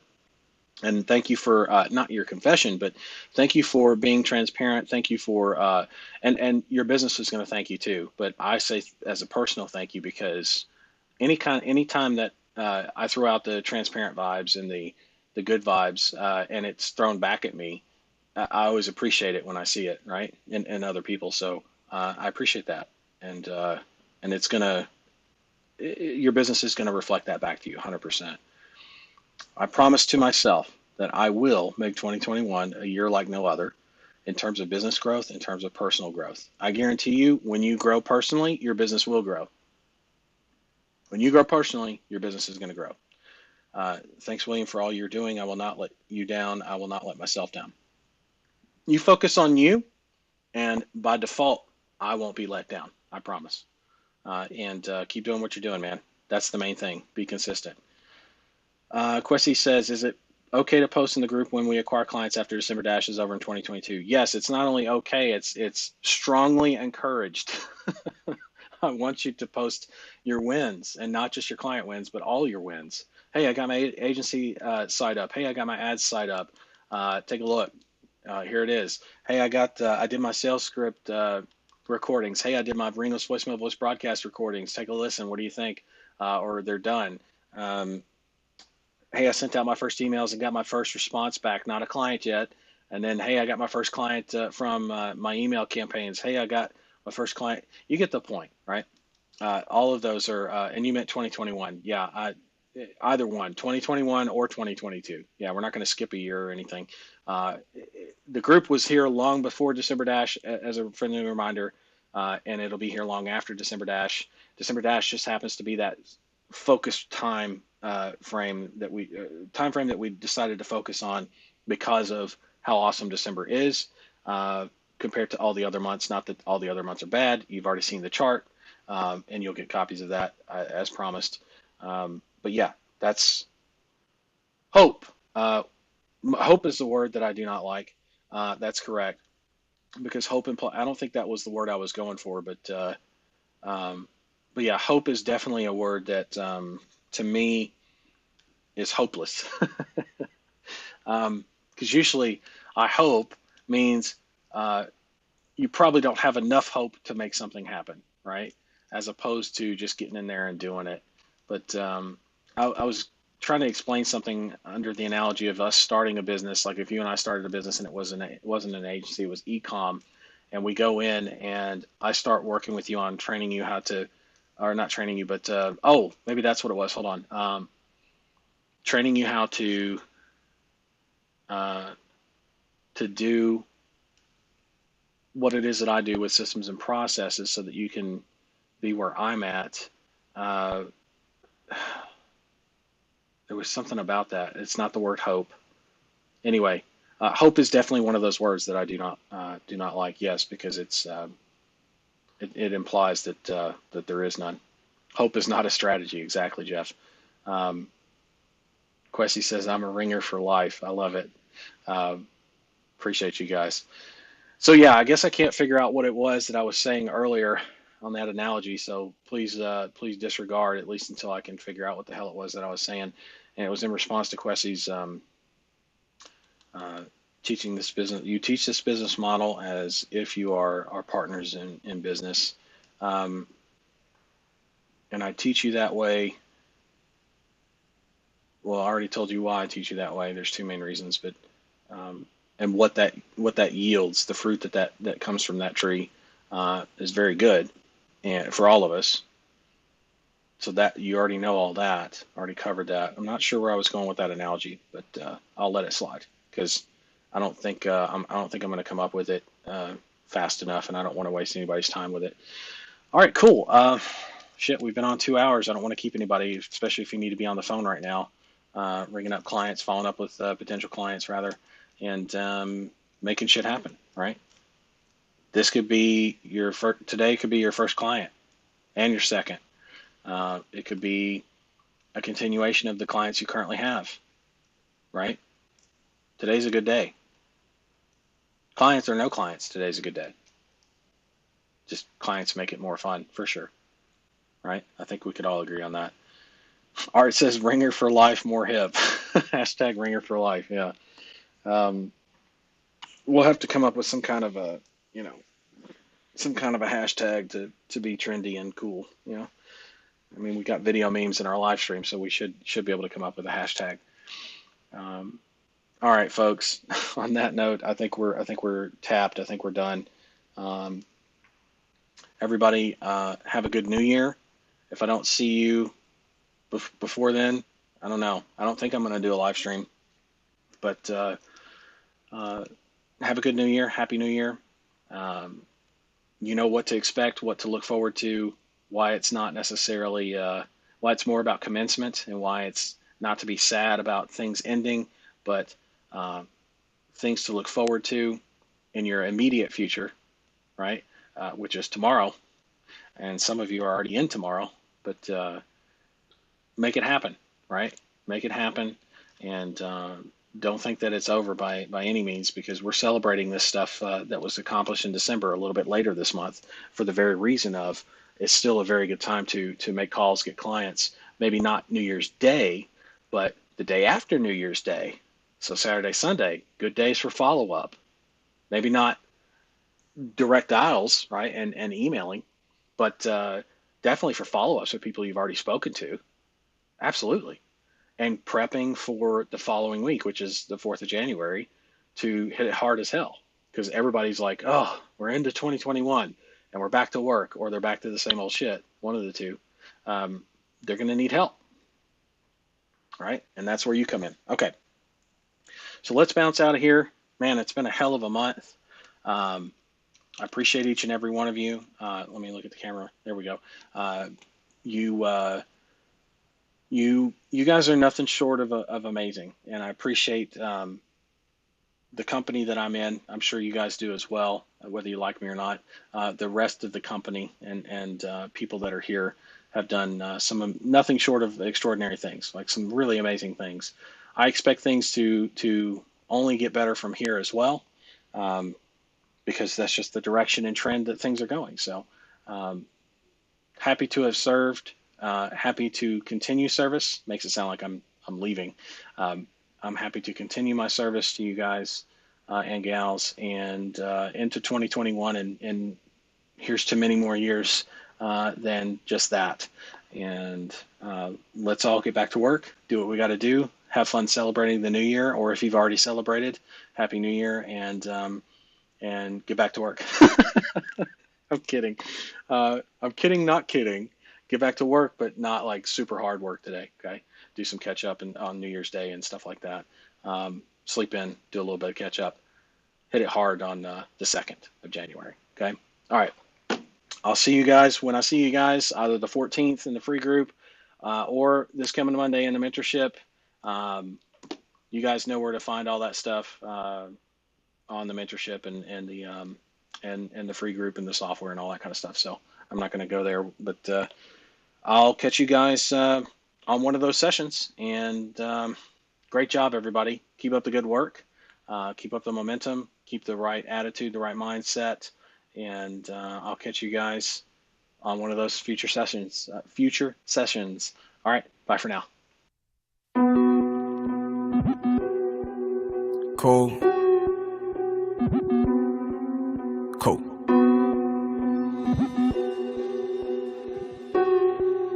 UFO. Back on my shit with a new advantage. I leave it up to you to settle the damage. Diamond, yeah, I know it's foreign to him. I came from the guts of rural Alabama. Steph Curry wrist, watch with the handle. Simple motors, gotta lead by example. Not too many make it out when they down. Never been about bailing off of my route. Rain gang, got the city HD. Hate to see my brother die every week.